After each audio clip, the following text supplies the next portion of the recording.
This episode of Radcast Outdoors is brought to you by PK Lures, Bow Spider, and High Mountain Seasonings. Fish on! Hey, Radcast is on! Hunting, fishing, and everything in between. This is Radcast Outdoor. Here are David Merrill and Patrick Edwards.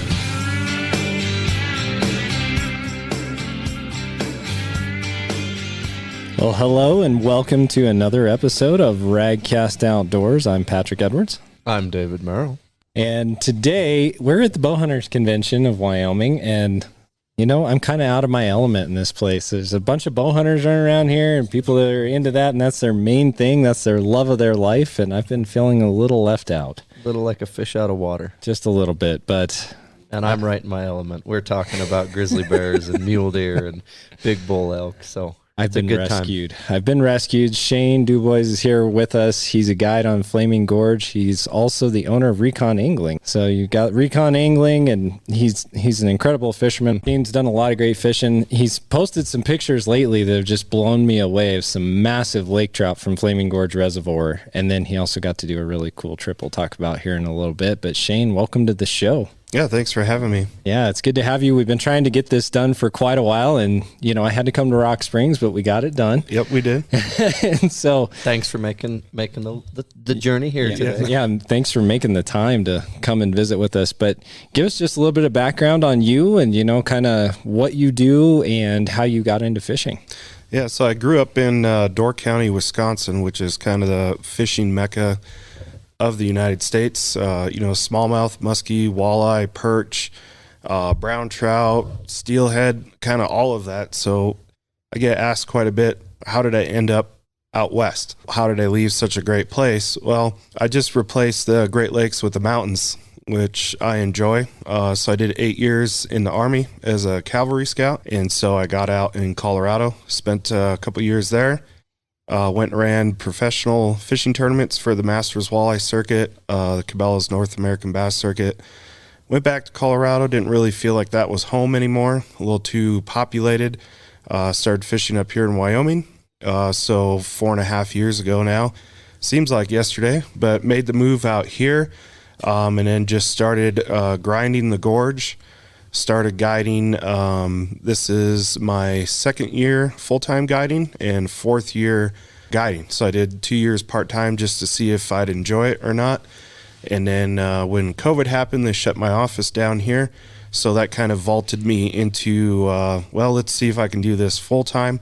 And haven't really looked back since. I've had the opportunity to fish with Shane, and I can just tell you guys, like, he's the real deal. He knows what he's doing, and he puts the time in. I know a lot of anglers, they like to say, oh, well, I'm a good angler, and, you know, I do this and that, but you can really tell that you take the time and you invest it, and you do a lot of traveling, and you're what I would call an all-around angler. You know, you're not just fishing just lake trout, you're fishing for everything. Yeah, it's kind of how, growing up in Wisconsin, we'd go out there with my grandpa and we'd go fishing for whatever was biting.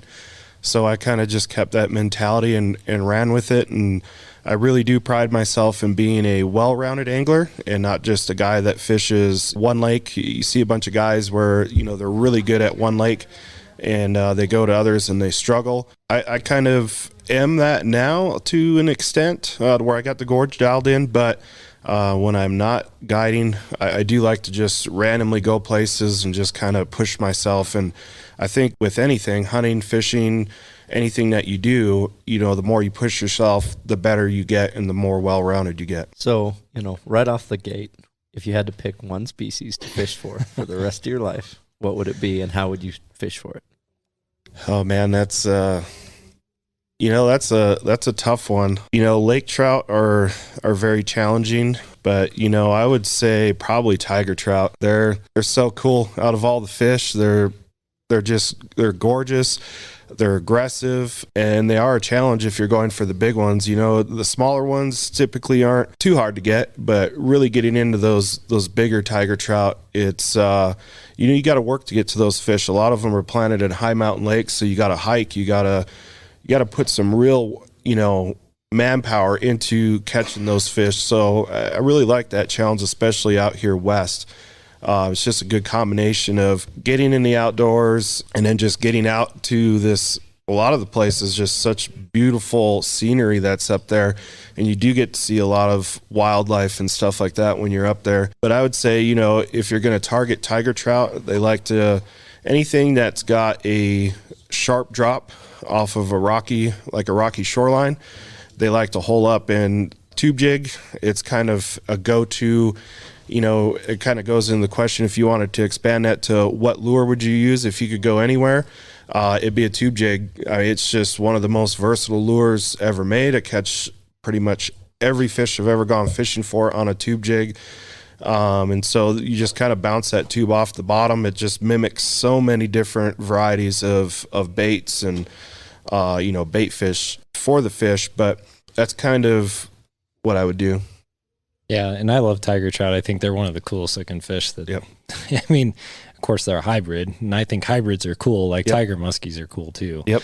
You talked about the challenge of that. I also think of like golden trout, it's the same kind of a lure, right? Like you actually have to work to go find a golden Yep. trout and get them to actually commit and bite. Talking about the gorge a little bit, talk a little bit about what your guiding business is like, what kind of fish you take people out for, because the gorge is known for more than just lake trout. Yeah. So, typically a lot of people hire me for, big fish. They want that big lake trout, and that's kind of what I specialize in. But, there's a kind of added features, I call them, when you're out fishing for big fish. You catch a couple big ones, it's like, okay, what do we do now? And so the gorge, I think, is one of the most underrated smallmouth fisheries in the West. There's a lot of 3 to 4.5 pound fish, and quite a few fish, that 5 to 5.5 pound range too. And here in about a month is one of my favorite times to go and target smallmouth, working the shorelines with jerk baits, that pre-spawn bite. It's an absolute blast. And you can actually do that from shore, just the way, most of these western reservoirs are kind of flooded canyons. So that provides a lot of opportunity, not only for anglers out on the boat, but those of you who don't have a boat can go out from shore and be really successful with smallmouth here at the gorge using jerk baits in tube jigs. And then we also have, kokanee salmon, which gorge is world famous for kokanees. And so we'll go target big fish, and then usually the last hour or two of the day we'll go troll around or cast or jig for kokanee, depending on the time of the year, and do pretty good limiting out. A lot of 3 to 4 pound kokanees the last couple of years. And so not only do you come out, get a picture with a big fish, but you get to take home some fish as well to enjoy. Yeah, and so explain what a kokanee salmon is. Maybe some of the listeners aren't familiar with what a kokanee actually is. Yeah, so it really is a, landlocked sockeye salmon, layman terms. Those you guys have seen, up in Alaska, you see these great big kiped red salmon with the green heads. It's just a smaller version of that. They do get up to about 26 inches out here at the gorge, but typically, you're looking in that 20 to 22 inch range is a really good salmon for out here. And they put up a heck of a fight too for their size. They pack a punch. Yeah, and they're delicious. Yes. So you spoke a little bit about just stepping back to tiger muskies. Do you see a correlation between kind of when you were in the service and going out on a mission, and is there kind of a blend between, hey, I'm going on this ruck hike march to go up to these high mountain lakes and go mission specific, catch this fish and come back? Is there a correlation, and does that transcend from military life to personal life now? Yeah, so I think if you look at a lot of veterans, just not myself, but a lot of us, when we get out, look for something that is challenging and rewarding. And so with the tiger trout, and especially the lake trout, it's more, surgical and technical fishing a lot of times with those type of fish.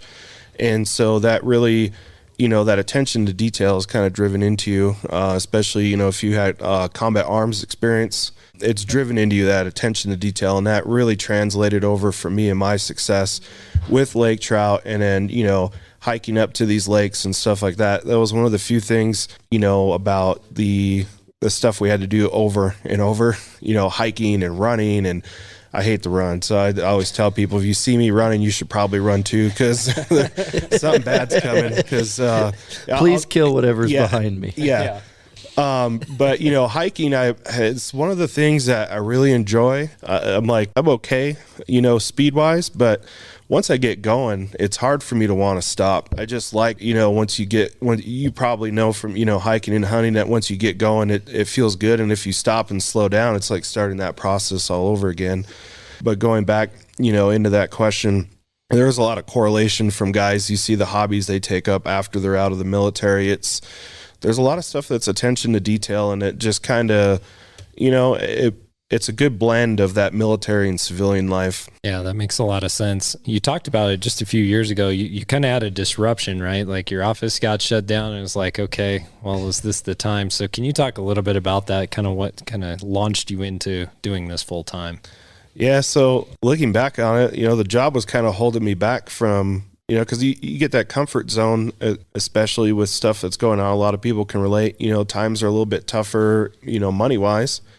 And so it was a good fallback. I'm making really good money at the job that I was doing, which was the veteran service coordinator for Western Wyoming, and I enjoyed doing that. But I always felt like I was meant to do something more, and guiding was definitely something that I wanted to do and enjoyed doing. But there was always that question in the back of my head of, I don't know if I could do this full time. Like, am I gonna be able to make enough money?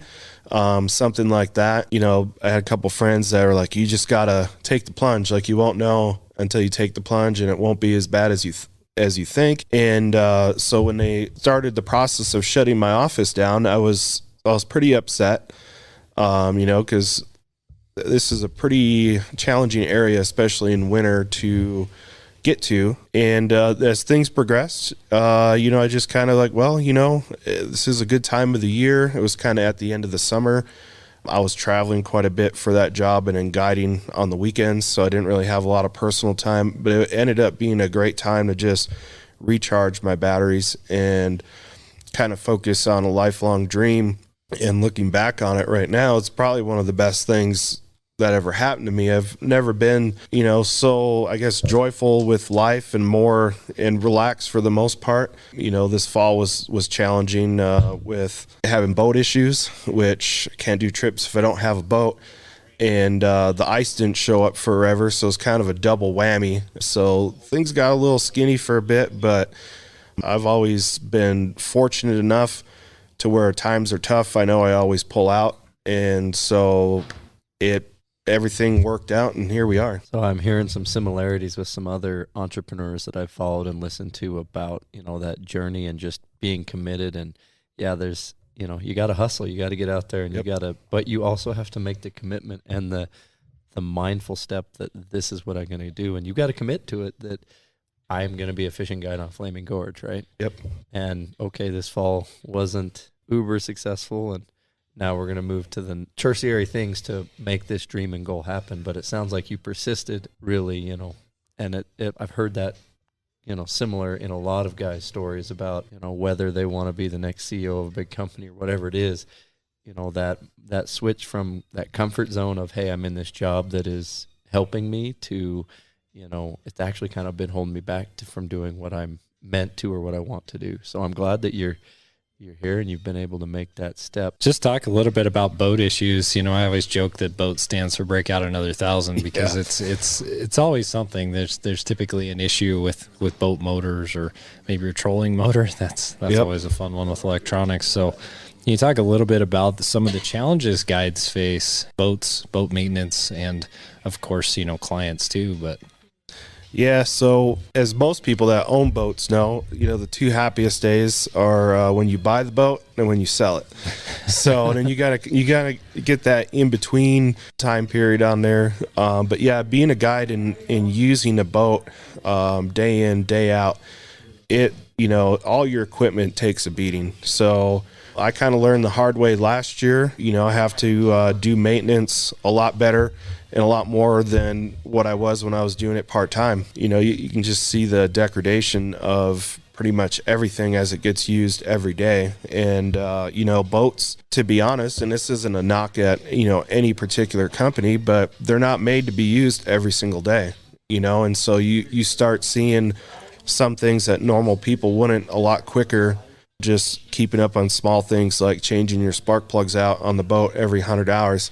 That fourth one is always a pain on these Mercury Verados because you have to take the bottom cowling off. So it takes you probably 10 minutes to take the top 3 spark plugs out.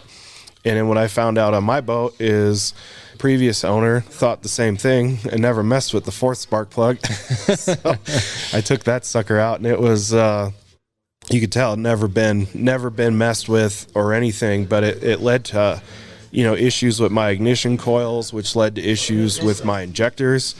And so I had a pretty big scare.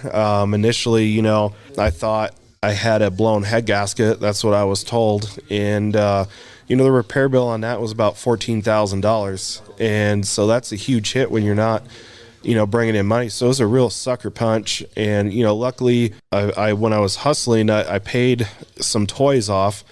And I worked hard for these, my snowmobiles I have. And, so I had to do some finagling, but just, keeping up on that small maintenance stuff. So the small things lead to big things, right? So, relationships, out there fishing, your car stuff. If you keep up on the small stuff, the bigger things tend to fall in line. If you don't work on the small stuff, the big things remind you very quickly there's a problem.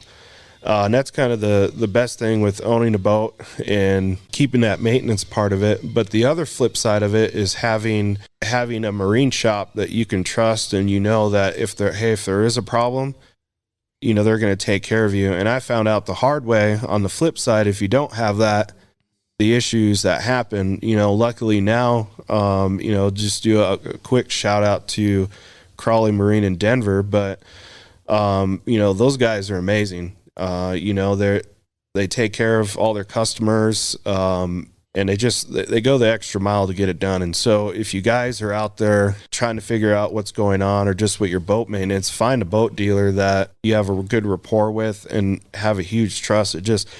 It alleviates the headaches that when you do have a problem, you're going to get taken care of, and it doesn't turn into a 6-month ordeal like I had to deal with. That's a long time to have to deal with that. Yeah, I know boat issues. We put a boat motor on the Alaska boat that hopefully Patrick and I will be using, and then with this job, my boat has not got out and seen the water lately. But been a little busy at trade shows. Yep. Yeah, so let's get back into Flaming Gorge a little bit, because growing up here in Wyoming, it's always been known as one of the top 2 or 3. When you talk about top places to go fish in the state, you typically hear the Flaming Gorge, the Glendo, the Boysen. Those are kind of the ones that get kicked around a lot. And it's a great fishery for certain species. So if you could just kind of go through the different options that anglers have at Flaming Gorge, I think that would be really cool for them.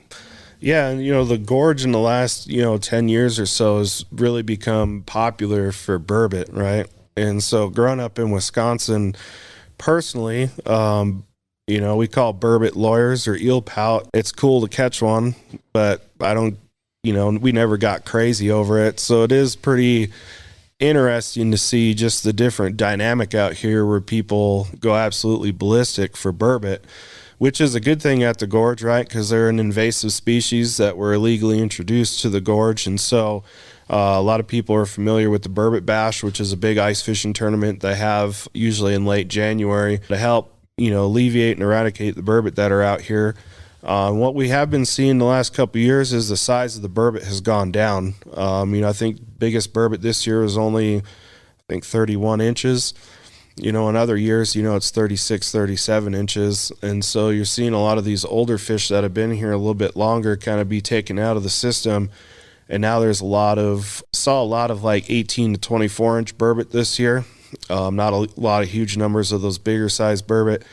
And what we're also seeing is, another fish that's in here, the lake trout, right? which predominantly eats the kokanee. So it's a big circle of life, everything eating everything else. But we're starting to see, especially this winter, catching a lot of, 15 to 20 pound lake trout that have burbot hanging out of their mouth. Where this year, I think we caught 5 or 6 fish that size that had burbot hanging out of their mouth. And the last 3 years combined, maybe saw 1. So it's definitely a good sign, because any other lakes in Canada and stuff like that, the burbot eat it, or the lake trout will eat burbot. Another opportunity, they stocked the Bear Lake cutthroat, I think 4 years ago, and those fish are doing really good, really aggressive, really cool looking fish, really good table fare as well. They stocked rainbow trout in the gorge, and there a lot of opportunity from shore with that. There was a lot of guys down at Buckboard this morning fishing the shorelines. It's really popular for guys. Some of the old timers will remember the gorge was known worldwide for monster brown trout, and growing up in Wisconsin, that's something I can appreciate, is catching browns over 20 pounds. I remembered reading when I was probably 15 or 16, reading about a lake out west I had no clue about. They had monster browns in it, and I was like, oh, that's kind of cool, like out west. And but to move here and talk to guys about it, yeah, it was a tremendous brown trout fishery. It is kind of on the rebound for guys. We're starting to see a lot more browns here. Did have a gentleman last year that caught one that was just shy of 16 pounds. So we were able to weigh it successfully without harming the fish and release it back. So we're working on some stuff with Game and Fish to reintroduce some structure to the gorge to kind of help out, those smaller fish like the Utah chub that are also in the gorge, and often overlooked are the fish that the other fish eat. But to bring that brown trout fishery back, maybe not to what it was, but at least if you wanted to go catch a big brown, you'd have a fair shot out here. You got smallmouth, which is, over the last couple of years, has really taken a hit with the burbot as well. Burbot ate most of their food source and a lot of the little bass, and we saw that again this year too when we did the burbot bash.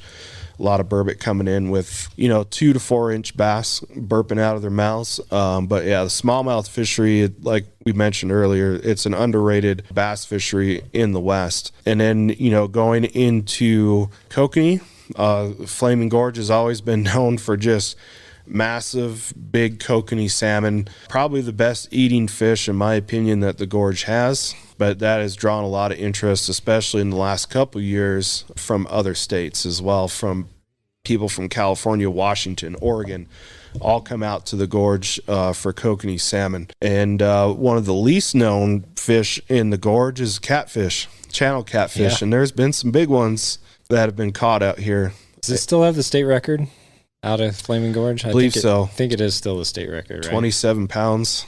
Yeah, that's a huge channel cat. Yep. And the carp, too, are enormous. I've seen some absolute monster carp trolling, kind of going along the shorelines. I mean, there's some massive carp in there. Yeah, I had one come up my hole this year, and I about flew out of my hut. I was just sitting there, and I, halfway paying attention, looked down the hole, and this big black thing. At first, I thought it was like the front of the mouth of a giant, like 50-pound lake trout, but it was the head of... It was a 30-pound carp. I've never seen a carp so fat. I mean, he came up my hole and then swam away. But, yeah, I about flew out of my hut. And then about 10 minutes later, he came back swimming. And so I was out in 70 feet of water. I was not expecting to see a carp. He was just cruising right under the ice. So, yeah, incredible opportunities. So I have some history with Flaming Gorge. My grandparents every summer would pull the motorhome down there and spend 6 weeks trolling, and we did a lot of rainbows.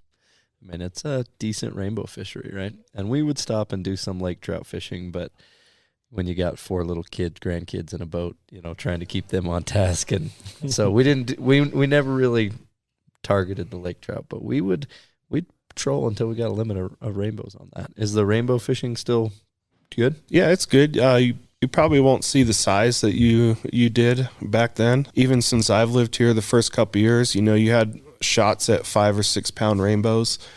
And, now you get a 20, 22 inch rainbow. That's, a pretty big rainbow now. And every once in a while you'll see one that's 24 inches. But, there's some stuff we're working on to change at the gorge to just kind of make it an all-around good fishery for all the species. It's kind of like the Wild West, right? There's a lot of no regulations and protection for some of these fish. So we're working with Buckboard Marina and Game and Fish to change that to improve the fishery for everybody.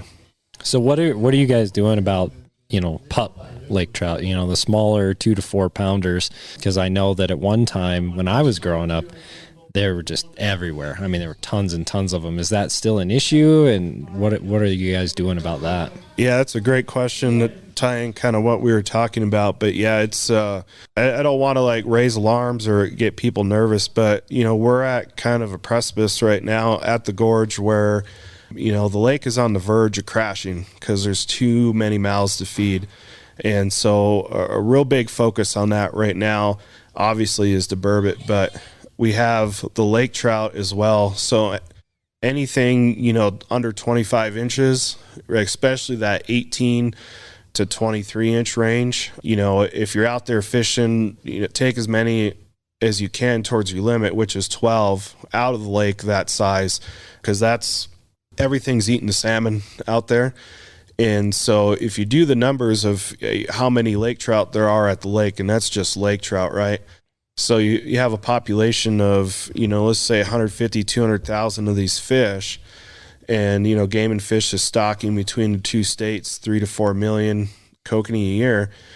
But I can tell you from fishing out there, a lot of these smaller fish have 2 to 3 salmon or stock or rainbows in their stomach at any given time. So you do the math on that, and that eats up almost all the salmon that are being stocked. And so that's just the lake trout. That doesn't account for burbot, doesn't account for the birds eating, doesn't account for the fishermen. So I know the Game and Fish is really stressing people to come out and harvest those smaller lake trout. Otherwise they're going to have to come in and commercially net these fish, which is the next step. And we don't want that because, you come in commercially net fish, you have the potential to hurt those bigger fish and to kill those bigger fish. And that's kind of the prized possession of the gorge is A, the salmon, and B, the trophy lake trout. And you're starting to see a lot of these trophy lake trout, the size of them go down. And to kind of throw that out there, you see a lot of the tournaments this year, like the big Lucerne Derby. They have a 45-inch minimum in order to enter a fish into the contest. And that's direct correlation with both Utah and Wyoming working together, kind of throwing the alarm out there of, hey, like this lake's going to crash. Your big fish are about to be gone if we don't do something now. And so you'll start seeing a lot of these tournaments kind of do away with those big fish categories as we're kind of really trying to preserve and protect those big fish. And so that's one thing that I kind of pride myself too at the gorge is usually when that water gets above 70, I don't do big fish trips anymore. I shut it down. And so I'm one of the few guides on the lake that do that. That's just because, growing up, I have tremendous respect for fish and the resource that's there. It's not something that any of us should take for granted because it can easily go away as quick as it came. Yeah. And I have good news for everybody is that pup lake trout are actually really good to eat. And so if you're looking for a fish that's a really good one to smoke, a small pup lake trout is like the ideal fish. So you can get that high mountains, brine, fish brine, get your 12 fish, take them home, fillet them out, put them in that brine overnight, rinse them off really good, smoke them. You'll have amazing food that you can, vacuum seal and freeze and put on crackers with cream cheese with people. It's good stuff. And so do you take people and go do that too? Like try to encourage people to be like, hey, we just caught 2 really nice Lakers. Let's go catch, a limit of small pups. Yeah, that is something we do. Typically we'll go out, catch a couple big fish, and then, we'll go after the pups. We'll go after salmon, catch a couple rainbows. Especially if we got younger kids on the boat, big fish fishing can be very tedious and boring. If it is slow like that, we try to mix it up, or if I'm trolling, I'll mix it up and put some stuff down there so we can catch both at the same time. And it really does. It works really well. I mean, like we kind of mentioned in the beginning, you go out there, right, catch a couple big fish, and then we go we go get some meat for the freezer, and that's one of my, I guess, proud moments, right, as a guide is you're not going home with just a picture of a big fish, but you're going home with something that you can eat and share with your family too. And I think that's an overlooked factor of doing trips. So how many people can go on the boat? So I'm licensed through the Coast Guard. Actually, I have my captain's license, so we're limited at 6. So, and to that point, like, as a guide, when you're taking out a group of people, what are the things that you do to prepare for that trip? Yeah, so usually, prepping for trips, kind of communicate with the client to see, hey, what do we want to fish for? Do we want to just fish for big fish? Do we want to mix it up? And then once I get a good idea of what they want to do, I rig the boat out. If they want to do everything, we usually do the big fish first, get the biggest hurdle accomplished, making sure all of my stuff is, my line doesn't have any nicks in it, looking for, frays or keeping up with equipment. So I walk you through a typical day guiding in the summer. Usually wake up about 4 o'clock in the morning, start the coffee, that way I'm nice and awake when 6 o'clock rolls around and when clients come. But I usually go through and double check the stuff I've done the night before with the boat, make sure everything charged, just kind of get ready for the day, meet customers, go out, fish, walk through safety procedures when out on the water. I always, people give me a lot of grief because I don't really know how to swim too well. And so they're like, well, how can you be a fishing guide if you don't know how to swim? I'm like, well, if I'm in the water, I'm not doing my job very good. So, I would joke around with customers, but, walk through safety, life jackets. Even though I'm out in the water all the time, you'll see me a lot of time, especially in spring when that water's cold, I'm wearing an automatic inflating life vest, because if I go over, peace of mind for me, I know I don't have to worry that my clients have to worry about me. Right. And so I try to take myself out of the equation, but making sure you have, throwable life jackets, stuff like that in the boat, go over safety procedures. And this is something I think people overlook before they go out, is having a plan if something goes wrong. What are you going to do? Yeah, what are we going to do? And so I kind of go over that with clients. And once we're done with that, we go fish. And then when the day's over, I go through all my gear. I'm checking my line. I'm looking at my baits.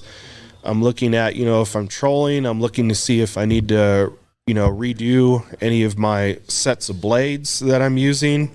Just small stuff like that, going over, checking my boat, right? Making sure my bilge pump works, making sure, my batteries are charging and my terminals are clean. I found that out the hard way too. If you don't make sure those terminals are clean or everything's tightened down, you'll find out when you're on the water. You can't start your boat. Yeah, that's a problem.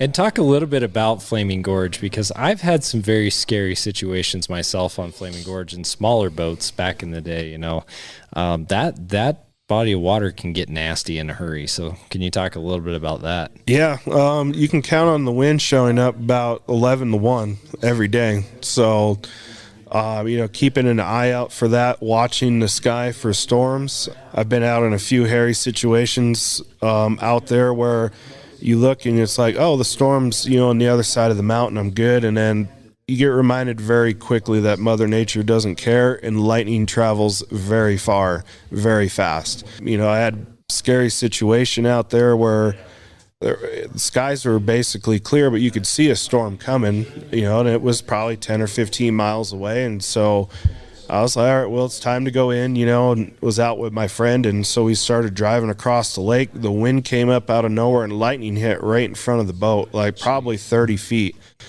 I've never seen that happen before, and it just deafening, sound that you feel through your whole body. And, we shut everything down and started back up and went in. And I just remember this guy's like, he comes running down to the ramp, he's freaked out, and are you guys all right? And he's like, I saw you get hit by lightning. I'm like, oh, we didn't get hit. I said, but it was right in front of us. But the clouds were 10 or 12 miles away.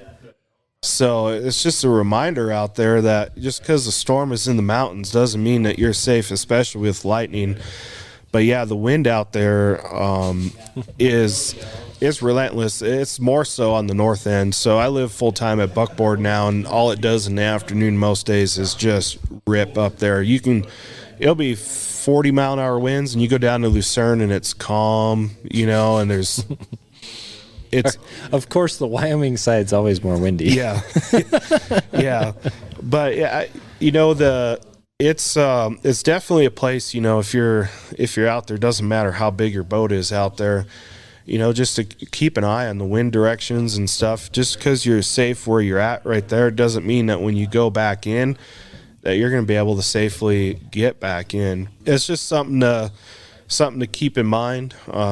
Service up there, as technology advances, telephone service is getting better up there, but having a walkie-talkie or a CB radio that a lot of people overlook elsewhere, it's like, well, what's this box on your boat? Like, why do you have this? It's like, well, most of the time you don't get service anywhere. Mm-hmm. So if something does happen, you have no ability to call anybody to come help you. And it's a huge reservoir. If something were to happen to you, say you change plans, you go down towards Anvil Draw, something happens, someone's got to find you. Yep. And cell phones aren't great on the gorge. I mean, I know mine doesn't work with a darn down there. But yeah, you want to have the ability to get a hold of somebody and say, hey, I'm down at whatever spot, yep. And I need help getting out of here. Because it gets real. I remember one time we were camped, I think it was just north of Anvil Draw, and you have to come out into the main lake to get to the boat ramp, come back around to get to the boat ramp. Well, I almost couldn't make it. I mean, the waves were so big. My little tiny boat, we were taking on water. We made it, but it was one of the scariest drives in a boat I've ever had. I've had it on Boyson kind of like that once or twice too. But, I mean, it'll get your attention in a hurry.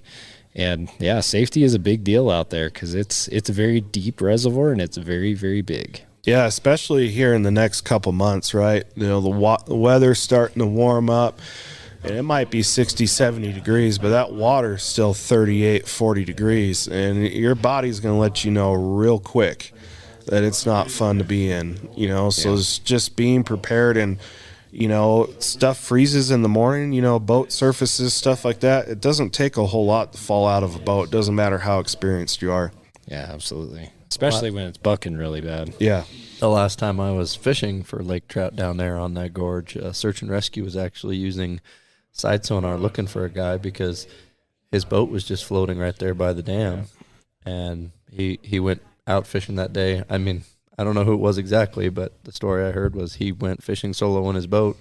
They found the boat floating, just there in the middle of the water with no one around. So yeah, I remember last year I was out there, and year before last actually, it was in April, and I remember when I was guiding for Cedar Springs and doing trips out there. It was late April, and these guys were out on this 14-foot aluminum boat. They were out there having a good time, having a few adult beverages and shirts off and all kinds of stuff. And then the wind came up later, and I went in before the wind came up, and they had to go out and get them, and one of the guys didn't come back, and they were from Vernal, so they should have known better. But it's just poor decisions, just not paying attention to the weather, going out in a small craft with four big guys.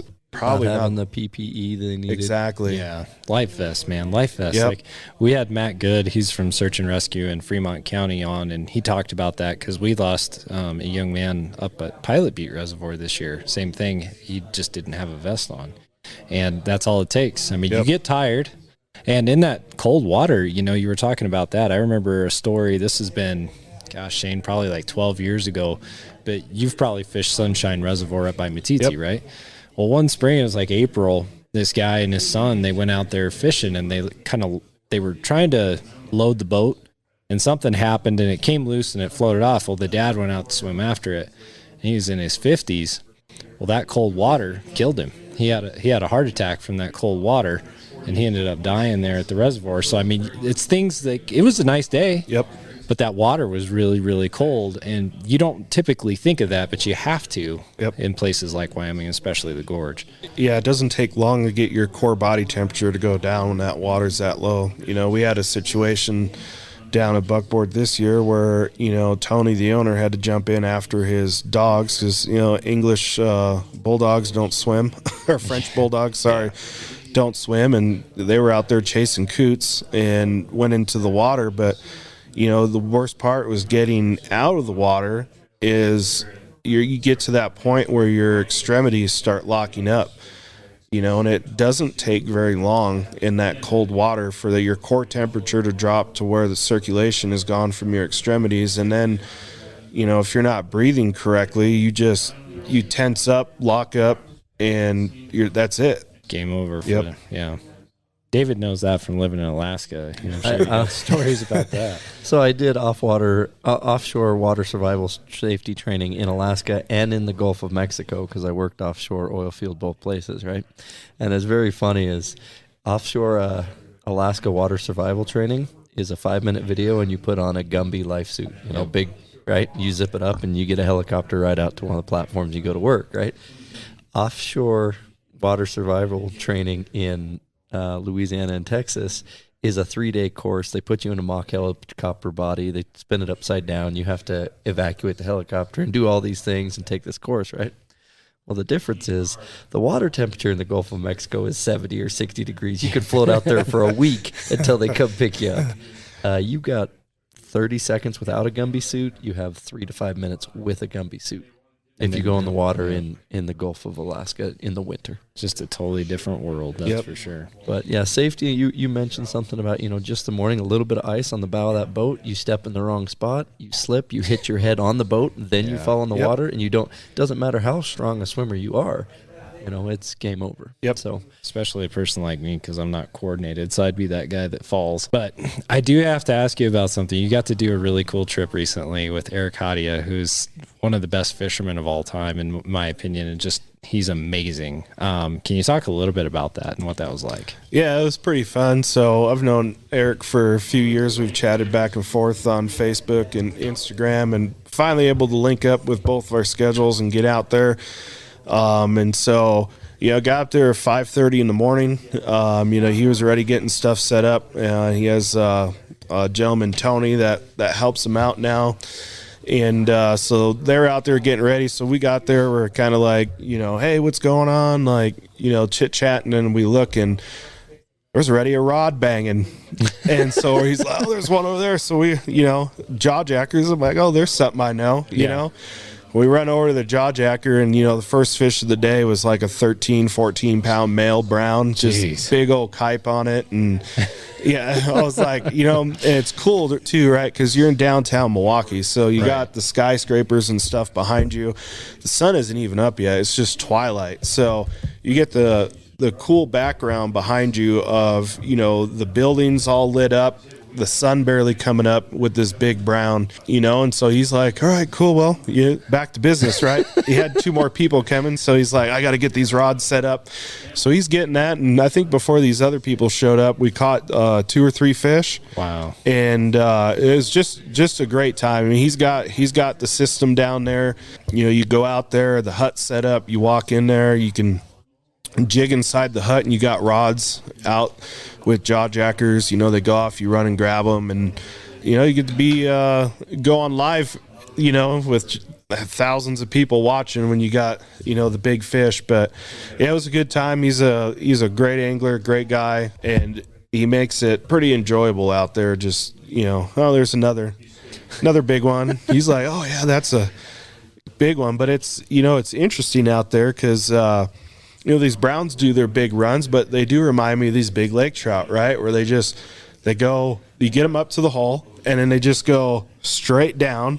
We're only in 13 feet of water, so there's really nowhere for them to go straight down. So they go run off to the side, and he uses 6 to 8 pound tests. Oh, that'd be fun. So and he's got his hot rods and 40-inch. It's a pretty limber rod, but it's really good for fighting this fish, because you think, big fish, big hooks, big tackle. He does it the opposite way. So, I mean, the rods are 40 inches, but light action, that medium to light action, 6 to 8 pound test, very small hooks. It was a blast. And the hardest part, is when we went out with them, going back to, if there's something that's going to happen to you, it's going to happen when you're guiding, right? His 10-inch auger broke down on him, his electric one, so we had to use the 8-inch. So a lot of these huge fish we were catching, we had to like sit and coerce to come up an 8-inch hole. And it's not easy with a 10-inch hole.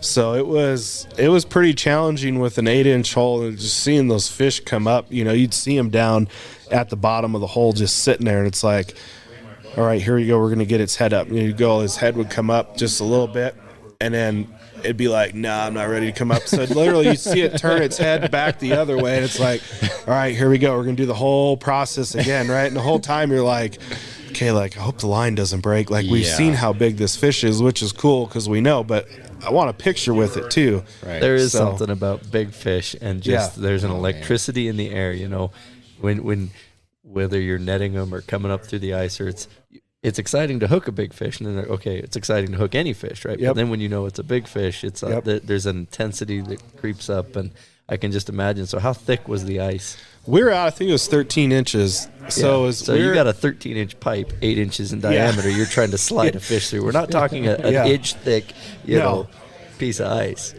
No, it's definitely different. You know, out here in Wyoming, there's no hole regulations. So when I'm fishing for big fish, a lot of times I'll do 2 or 3 10-inch holes, you know, to get these fish up. So it was, you know, that challenge factor, you know, was heightened a little bit catching those fish, but it, you know, it was a great time. And I told Eric when I was out there, I'm like, I don't miss this cold.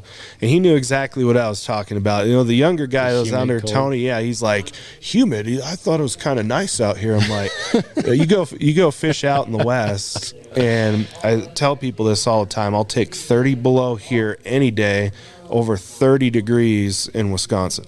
Yeah, and you wear the right gear for it, like you're geared out in your striker stuff to keep warm, so that makes a huge difference for you. So that helps. So I have a question about dynamic lures. All right, bring me up to speed. I'm the hunting side of this, right? I know all about these guys. Yeah, go for it. Just where'd the company start? Why do you use them? And you know, what's the benefit over some of the other lures? Yeah, so Dynamic started with Brian back in 2009. And so the story, as I was told, is guy that got sick and tired of shaving the bills on another lure company's lure to make them swim better in the rivers. So he decided to talk to his uncle and start his own lure company. So he did that, and then about 6 months later I came along, and we just started working together, and I did a lot of the marketing and the foot traffic stuff, and, you know, Brian did the designing and stuff like that. But it really is a company that is, you know, fishing lures for fishermen, made and designed by fishermen. And there was a lot of struggles early on. You know, we tried to do the whole American-made thing. Didn't work out because we just didn't have the money to do the fill the volume that some of these people had for minimums. So we found a manufacturer in China, and he's actually a dual citizen. So our stuff is made in a small town about the size of Rock Springs, 30,000 people in China. All of our stuff is hand painted. So we like to still think we're a small company that helps a community, and we certainly you know, a lot of the stigma with, it's made in China, right? Like this and that. But a lot of people don't realize is it's got to come through customs, right? We got Americans working in customs. It's got to get delivered out to the West, shipping. So there's a lot of stuff that goes into it, and we design it, you know, here in the United States. So it's a good combination. But what kind of sets us apart is just kind of back to that attention to detail. Before anything really hits the market, we do a lot of testing with myself. I'm super hard on stuff, so if you guys know anybody that wants to know how well something holds up, just give it to me, because if it's going to break, I'll do it pretty quick. But we'll have to give them a bow spider, because it comes with a lifetime warranty. If you break it, I'll fix it. But yeah, we and if something isn't working out, we don't release it. So we're, you know, right now we're working on a 4-inch jerkbait called the Z-Spec, and we're right at production. Got a couple pre-production models made. Doesn't swim the way I want it to. It doesn't swim the way Brian wants it to. So we're back at the drawing board with that. But that's the way it should be. Yeah, but you know, a lot of our stuff we're still a fairly small company, but we strive on, trout fishing, really gearing up for fishing the rivers. And the J-Spec is it was the HD Trout was the staple, which is a 2-inch, jerkbait, crankbait combination. But it was made to fish the river with slack water. It's where you get action with a lot of other baits. Before they're made for the rivers, but they're made from moving water. But a lot of the big fish you'll see will kind of sit on the edge of those tailwaters or the eddies. And the HD Trout is a slow sinking too, so it allows you to go down a little bit deeper. You got the J-Spec, which is my favorite. My favorite, yeah. That thing catches just about anything you want it to catch. I probably have like 30 of those things, and I like them for walleyes. I like them for trout. This last year, I think the first walleye I caught in open water was on one of those, and it was the perch color. Yep. And things had gotten kind of slow. I had been snap jigging, and I was like, I'm going to try that for a little bit, and threw it out along the shoreline and caught a 22-inch walleye. So, I mean, they work really well. Oh, yeah. And I like the pink. Yeah, you guys got to keep the pink color. If you guys discontinue the pink, I'm gonna be so upset because that thing catches a lot of walleye and a lot of trout. Yeah, my biggest my biggest Wyoming walleye. I got lake trout on the brain, so I'm trying to force my brain to say walleye. But it came on the bubble gum below the dam. That Boysen, it was 28 inches and nice. He meant Glendo. Yeah. But no, that bubblegum is killer. Yeah. I may have used that lure once or twice. Yeah. So. I might have taken him and had him use it. I also like that one. It's kind of like a silver and black. It's kind hollow foil silver. I like that thing. Yep. It works really well. And it works really well at night, surprisingly. Like, I remember fishing it, I think it was a year ago or something like that, under a full moon at night, and it was whacking the walleyes pretty good. Yeah, the 9 Mile Goby's pretty good, too. It looks like it could be anything to a juvenile walleye, crappie. It just mimics a bunch of stuff, but that's been a pretty good one, too. Yeah, and I did catch a crappie at Keyhole last year. It surprised me on the HD Trout. I was actually out there just kind of twitching along a weed bed and caught a nice crappie. I was like, hey, that works out pretty well. Yeah, crappie are weird. One of my biggest crappies I ever caught in Colorado, we were trolling walleyes at Cherry Creek, and we used to make a bigger jerkbait called the Travato, and it was a 5-inch thicker body. Yeah. And I caught like a 15-inch crappie on a 5-inch bait trolling crappie. Yeah. I was like, wow, this is pretty cool. I caught a 30-inch walleye on Boysen on the rainbow trout colored Travato. Nice. That's a great lure. The deep diving Travato is my absolute favorite. I've been begging and pleading to, if we're not going to bring the Travato back, make a deep diving J-Spec. Right. So you should, because I know I would use it. So yep. So if a guy wants to get started in lake trout and doesn't know anything, where's just kind of a overview? Where would you start, and where would you point him in the direction? Would you start with a guided trip, and then where's some resources for these guys that haven't got the information you have? Yeah, so I would recommend doing a guided trip. A lot of guys pride themselves in, figuring stuff out on their own. You can still do that. Going out with a guide, it eliminates a lot of stuff, a lot of time and money of what not to do. And then you can go out there, see what they're doing, and then you can expand on that yourself. I was fortunate enough, when I started lake trout fishing 10 years ago in Colorado, to have a lot of great guys that kind of taught me the ways. And then when I moved out here to the gorge, I had some help from some guys that have been fishing the gorge for a while. But, I saw what they did and kind of just, through YouTube and other stuff, well, this works here. I wonder if it works here, and boom, it does. Mm-hmm. But I would start there, and then, just pay attention. Finding the right guide is just as important as going on a guided trip. And so with my trips, I try to do it as an in-person educational seminar. Like, hey, you're paying, I know what I charge, which, it's not cheap. And so I tell people, if you have questions or you're not understanding something, talk to me about it. This is like a one-on-one fishing seminar with me all day to talk about different stuff. So that way when you go out there by yourself, it gives you the best opportunity to replicate what we were doing.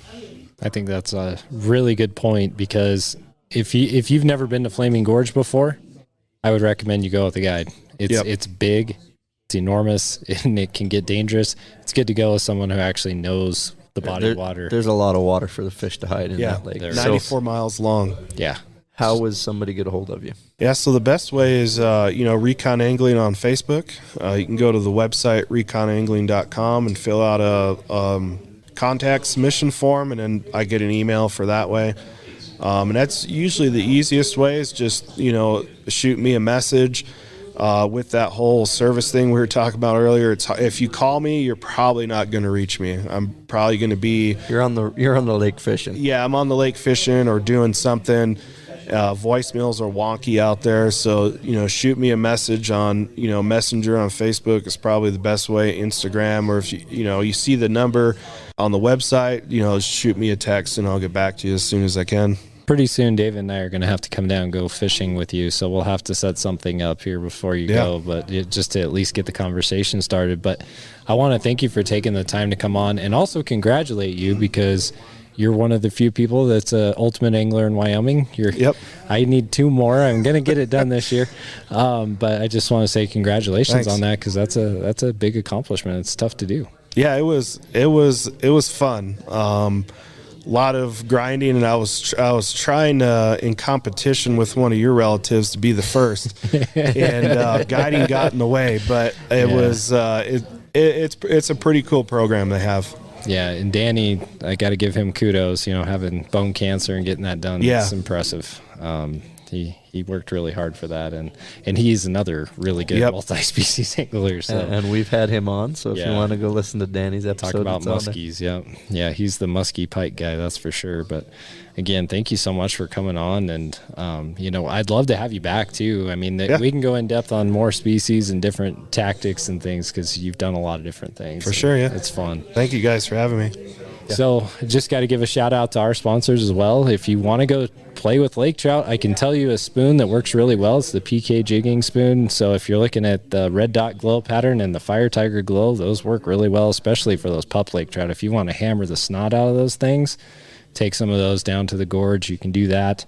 You could also get an antelope tag and do a cast and blast. There you go. There you go. Yeah. Doing some lake trout fishing and some antelope hunting on that gorge. So that red dot glow works really good for kokanee, the flutterfish, one of my favorite.